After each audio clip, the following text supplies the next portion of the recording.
CM Revanth రెడ్డిపై BJP నేత ఎర్రబెల్లి ప్రదీప్ రావు ఆగ్రహం వ్యక్తం చేశారు. మోంతా తుఫాను ప్రభావంతో ఉమ్మడి వరంగల్ జిల్లా వ్యాప్తంగా భారీ వర్షాలు కురిశాయి అన్నారు. కానీ సీఎం రేవంత్ రెడ్డి కేవలం హనుమకొండలో మాత్రమే పర్యటించడం ఏమిటని ప్రశ్నించారు. మంత్రి కొండా సురేఖ అసమర్థత వల్లే సీఎం వరంగల్ నియోజకవర్గంలోని ముంపు ప్రాంతాలు పర్యటించలేదని మండిపడ్డారు.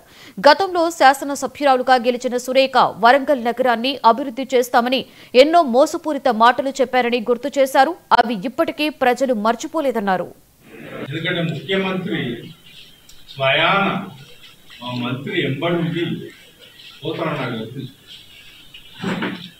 నగర్ నుంచి సంతోష్ మత కాలనీ బిఆర్ నగర్ అంటే ఇక్కడి ప్రజలు ముఖ్యమంత్రిని కానీ ముఖ్యమంత్రి వచ్చి చూస్తే 4 పైసలు వస్తాయని ఆశపడి అంటే సుమారు దగ్గర 10,000 కుటుంబాలు ఎక్కడి నుంచో బయట నుంచి ఇక్కడ పనులు దొరుకుతాయని వచ్చి చెట్లు ఇల్లు కట్టుకున్న వాళ్ళు ఇలా పరిస్థితి ఎంత అధ్వానం.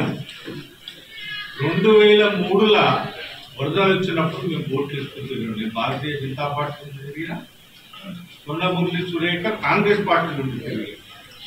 అప్పుడు వాళ్ళు ఏమన్నారు, మీ శాశ్వత పరిష్కారం చూస్తాం, ఈసారి మాకు అధికారంలో వచ్చి 2 ఏళ్ళు అయింది. ఎక్కడ ఎక్కడ దొరుకుతారా తెచ్చిన కార్యక్రమం కనీసం ముఖ్యమంత్రిని తన కాన్స్టిట్యూన్సీ ఉన్న 10,000 ఇళ్లను ఎంత నష్టమైంది ఉన్నట్టు వర్షాలు. బియ్యాలు తడిచినాయి, బట్టలు తడిచినాయి, తినడానికి తిండి లేదు. తినడానికి తిండి కూడా మున్సిపాలిటీ వ్యాన్లలో కొన్ని తెచ్చిపెట్టింది.